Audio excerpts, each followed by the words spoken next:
Hello beautiful souls. Today we're going to do bag number 2. I do have a tutorial for bag number 1. This is bag number 1. There's a gusset back here. This is also gusseted and it's tied with a ribbon here. So this tutorial is linked in the description box below. Before we go to the tutorial on bag number 2, I want to show you a preview on a new digital file that I created. It is a gift bag, but it's a purse. And this was the draft.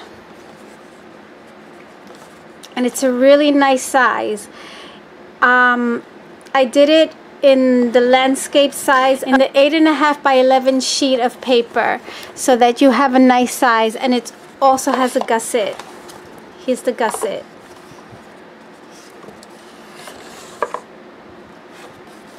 And there's the bottom. This was my draft, and I ended up just redoing the handles. This part here, which I wanted it bigger, I did the buckle much bigger, and I did the rings a little bit bigger as well and thicker because it was a little too flimsy. So here is the final results. So here's the first one. You can see the buckle is smaller here and it's much bigger here. And the rings are smaller here and thinner, and I made them wider and thicker. And I happen to have a die that actually cuts out these parts for me, an oval die that I have that I did get from China. If anybody's interested in that die, I will have it on my Facebook page, which is Teatime and Dolls. I will not put links here on YouTube because of their policy. But if you want to check out, you know, the ring, and you might be interested in purchasing, not the ring, the oval die, and you're interested in purchasing it, I've decided to put the link on my Facebook page, which is Teatime and Dolls, so you can check it out there. And I believe it comes with 6 dies, 6 or 5 dies, I don't remember exactly. And it does have the faux stitching on it, as you can see there, and it cut it out nicely. The smaller die that cuts the middle out still leaves a little bit of a white border, but I used my Tim Holtz tea dye ink to fill that in, and it's a nice contrasting color for the original color that that comes in the file. So this is how it will come. You don't have to measure, you don't have to, you know, try to figure it out. I will have a tutorial on how to assemble this, and then these will be up for sale too. So you're gonna have 5 pages to print. So this is the base, which I used this as my template, and I traced it around some 110 cardstock, and you would need to cut 2 of those. I'm not going to get too much into details, but you know, just to give you a quick overview. So this would be the base. This is another page. Here's the other page. This is the layering, and these are the layering parts. This is this element up here and over here. So of course some of these pages you're going to have to print out twice. And this is the gusset. I also want to add that Ida from Created to Create, she and I was talking on the phone yesterday, and she had an idea to create faux stitching on your project when you don't have dies, you know, that does cut out the stitching for you already. So she told me about this tool. People that sew know about this tool, and this is the tool. And this tool, what it does is you use it to trace a pattern on top of fabric, and you use carbon paper for you know, not regular carbon paper that we use to write, you know, to make copies of what we wrote, but it's carbon paper for sewing. And you use this tool and you trace around the pattern, and it actually leaves, you know, these marks. So she told me to try it out, and I did, and I used it on the bag. And there goes the faux stitching. I did it on this cardstock first before I glued it here. However, this cardstock that I printed on is 110-pound cardstock. However, it was still thinner than the Recollections cardstock that I used as the base.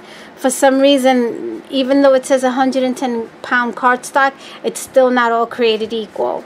So what I did was I glued it on, and then I ended up doing it again, because what it does is if you're doing it on a thinner paper, the paper's gonna lift. So it's like it's embossing it, and it's just gonna, you know, lift, and it doesn't look very attractive. So you know, I glued it back down here, and when I went over it again, it was fine. It still laid, you know, pretty much flat. So, but look how pretty the faux stitching looks on here. This is called a tracing wheel, by the way. So you can get this at your local 99-cent store in the sewing department kit. You can get it at a discount store, you know, where they have the little section for sewing. Ida does have a video on this now, and the one she used is for leather, and these little points, they're more, you know, far apart than this one is. This one is very close. All those points are very close together. The one she used, they were kind of more far apart. So that's just a little tip, and you know, she told me about the idea, and then I told her to do a video on it because it was her idea. But she wanted me to show it, you know, how I did it on the bag. I could have done it around here too, but I didn't do it. However, it does work. That's a little tip there. I already cut out my pieces. I will tell you the measurements. These are going to be my elements for the bag. It is going to have a belly band. So this is a part of the Doily Dreams collection that I've already released, and you can find it at Teatime and Dolls on Etsy. And this is the journal size sheets. I will be using this for the front, and I will be using this for the closure. Okay, so I'm gonna go ahead and cut out these parts. I just wanted to show you what it looks like before it's cut. This is the journal size. So I cut out the two pieces that I wanted. So we're gonna do the measurements for the base. Let me put these to the side. Okay, you're going to need 2 of these by 6 1/8 by 1 1/2. So 6 1/8 by 1 1/2. You're gonna need 2, and you're gonna score both at 1/4 of an inch,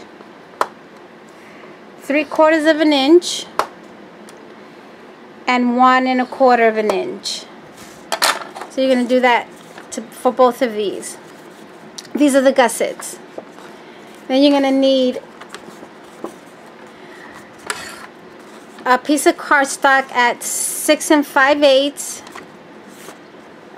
long by 5.5 inches wide, and you will score that at 1/2 inch. And you're only going to need 1 of these, and this is going to be the front. For the back that has the closure, it's going to be 8.5 inches long by 5.5 inches wide, and you're going to score that at 6 1/4. This will be the flap. Okay, alrighty then. So I'm gonna go ahead and fold and crease all of my score marks here.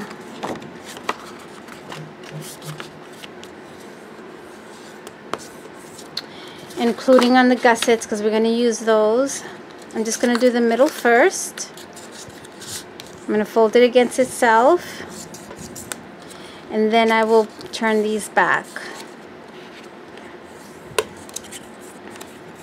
And okay, so this is folded this way, this is turned back this way, and this one also.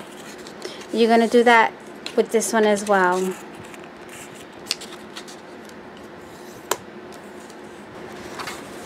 So now that we have all the parts done, I'm going to attach the gusset.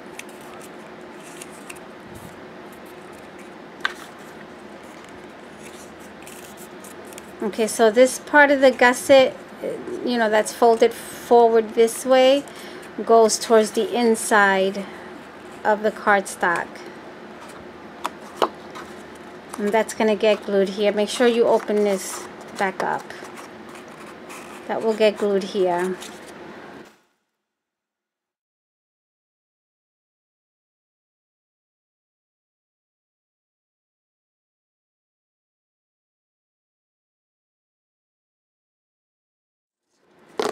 I'm going to go ahead and do the other side. Repeat.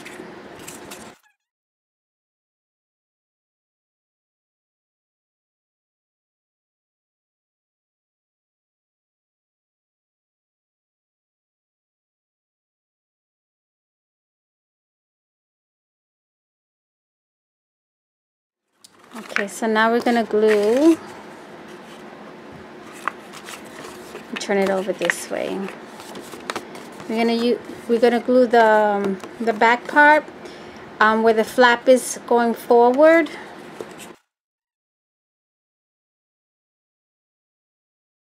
Make sure when you glue this gusset just underneath the score line here, just, you know, well, above it, this way, because you want this to be able to close.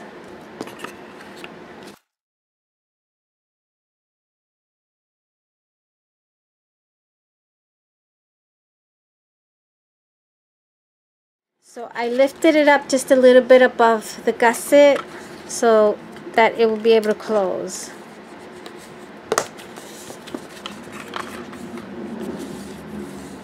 And you're going to do the same thing to this side. Okay,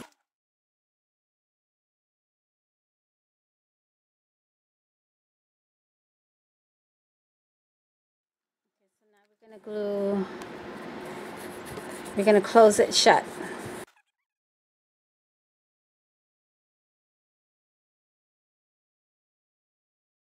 So there you have it. Our base is done.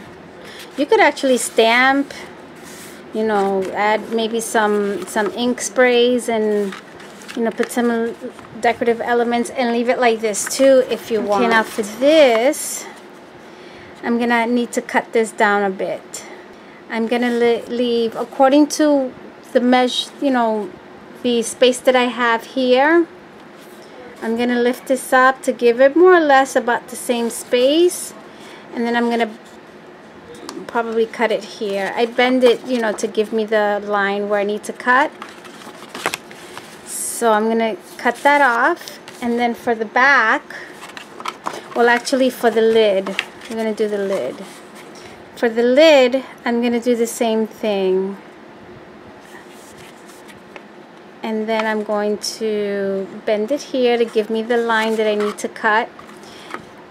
Once I cut this off, I'm going to have this piece left over. That we're going to glue to the back and create a pocket, so nothing goes to waste. So I've cut these parts off. We're going to be using this part too, that we cut off from here, so nothing goes to waste. So this just gets glued here. I'm going to add this here first. before I actually glue this in place. This is a part of the Doily Dreams collection kit. These are one of the elements, and these are the belly bands. So I'm going to add this piece here, and then I only trimmed off, you know, the bottom part since this part is going to get glued. I didn't feel the need to trim off that part. And I will glue this in place here. Glue this one in place here. This looks like an awning, right? That's so pretty. It looks like an awning for like a sweet shop, a bakery or something. I think I might do that too. Make a little sweet shop and use that as an awning. Anyway, so there it is. And then the back, we're only going to glue on 3 sides, this side, the bottom, and this side to create a pocket. I'm going to leave this flat. I will not add a gusset to this one. I'm just going to leave that one flat. Okay. This can actually get glued. What's that paper? Okay. We can glue this here as an extra element. I think that would look really nice, and then we have a pocket here. So I'm going to go ahead and do that. Okay, so I decided to put this part in here instead. This was kind of, you know, just, it didn't have stability in my opinion. So I put it here and it created more stability, and now there's a decorative element in the inside of the lid. This is the back, here's the pocket. Okay, so now we're going to create the belly band for this. I cut out the strip. The end of this has little tiny ridges, and all I did was I just cut it round. I didn't go, do every little, you know, scallop that it had on there. That would have been very tedious.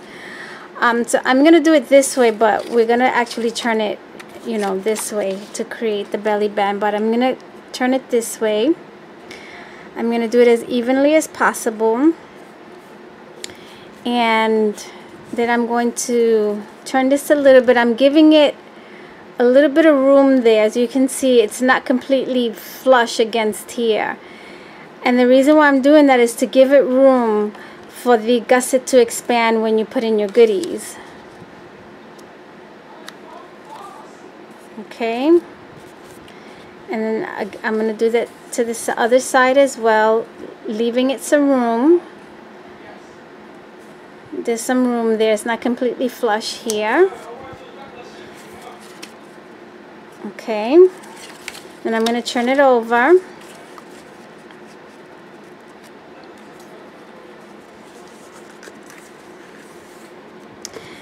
And I'm going to glue this in place this way. So I'm going to add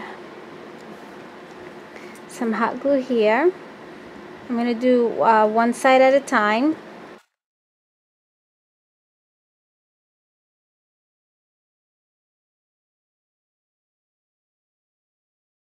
And there's the belly band for that. That's how this is going to stay closed.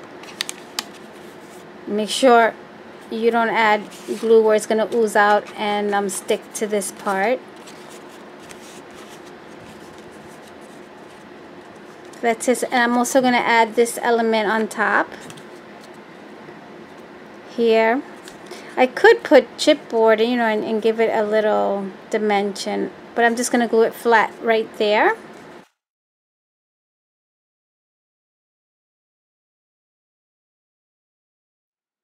I'm going to use this, which is also in the digital collection, as my tag. And that is it, you guys. This one was super quick, wasn't it? Real simple, real quick, real easy. I'll punch a hole here. I will punch a hole here. I will thread some twine, and that'll be my element. It'll be, you know, like a to and from back here. So this is bag number 2. I will be doing a tutorial for bag number 3. Actually, I will be doing a tutorial for bag number 3 and 4 in one video, because it's pretty much the same base. All is well. Let's share, be fair, be filled with love, and love one another. Take good care, everybody.